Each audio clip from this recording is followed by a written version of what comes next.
about political economy and how certain companies are controlled by certain political party. Now, looking at Malaysia, it's not just the economy is controlled by a certain political entity. If you look at the judiciary, you look at the police, you look at everywhere you go, everywhere you turn, it's controlled by a certain political entity. Now, my question is there any hope to it? What can we do to overcome that? Because where we go, these key institutions, keystones of our country is controlled by one man, and our democracy is flawed. So how do we go about it? Well, a shortcut way to change things or a long way? It's a very difficult question because we are talking about consciousness. A nation does not change in 10 years. It has to evolve. Now you want to plan to create a nation, plan for 100 years. But at this point, things are very chaotic. Because when something is in power, put in power for many years, 20 years, 25 years, 22 years, then you have already set the stage for everything. You know, from control to authoritarianism to everything. The danger is in letting leaders stay in power for as long as they want in any country. Okay? Because in that way, it is difficult to turn back. And even if it's a process of turning back, it will become very troublesome. What's happening now in the country is that we are only hoping for things to change peacefully, because that's what we all are about. Now we are about people who will find peaceful ways. But when things become rough, when violence is used, and power is used, unobstructively, then we are in trouble. But the best way is through education, critical consciousness, because the most powerful change happens in the heart. Right? Again, like I say, the process of change is because the word control and hegemony is one word, and it's introduce you to one word, hegemony. It's everything becomes common sense. When it says that, well, we can do anything, that's how things are. When you start saying that, then we're all in trouble. Because from right there, from the politicians to the university leaders, to professors in universities, to students, to the man on the street, the woman on the street, say that nak buat macam mana, dah macam itu, then we're all in trouble. And it is those people who challenge all these things that are not popular. But as a country, as a people, you must put a mirror to yourself. Because history is about, history is about putting a mirror to yourself and asking yourself, what are we? Where do we want to go? What is best for us? So to start conversation is today. All of you are very, very good. This is a good group because when I was asked whether I can come and speak to you, I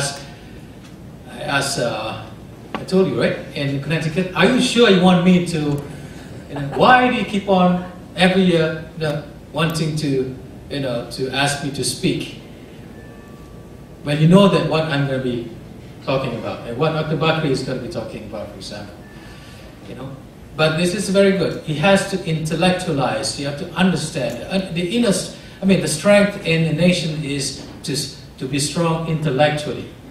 You have to find the power of reason to argue things, not the might of the brute force. Anytime we do not agree with anything, we don't we don't kick people out of the university for asking questions or bring in the police force. We have better ways to act, which is through engagement like this.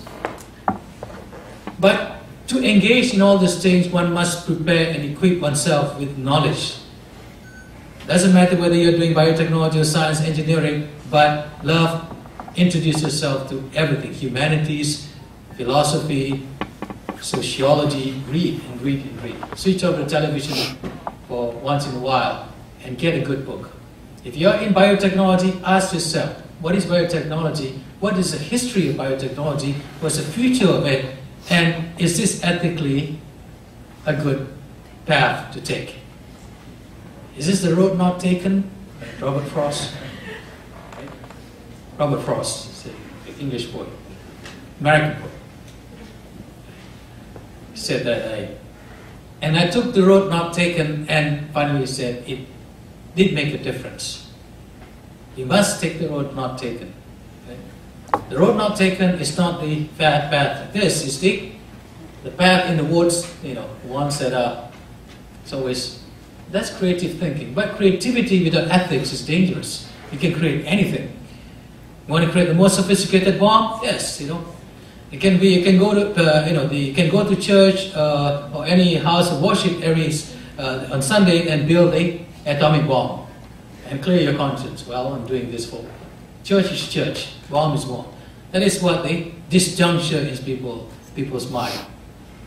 Oh, that's politics. We are just making making a living. Doesn't matter whether we take in 10, 20 million ringgit. You just have to survive. Start thinking like that, then that's why the country is having a massive heart attack. Oh, it's okay, let's have F1 formula, every year. And then you start chasing Mark Rumpet for having their own F1 formula. Introduce excitement to youth, but yet, question?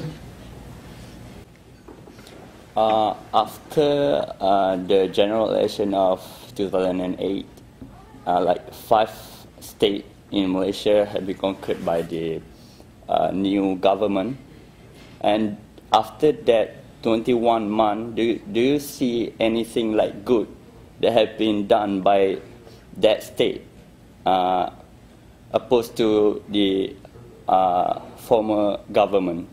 Do you see any like a good change?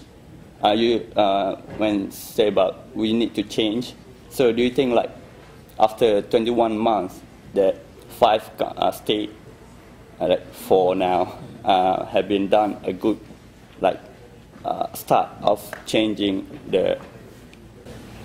Yeah. Very good question. It's still too early to tell, because at this stage, at this point now, is people it's anytime change happens. One of the things to do is to sloganize change, but at the same time also the idea of transparency is very important.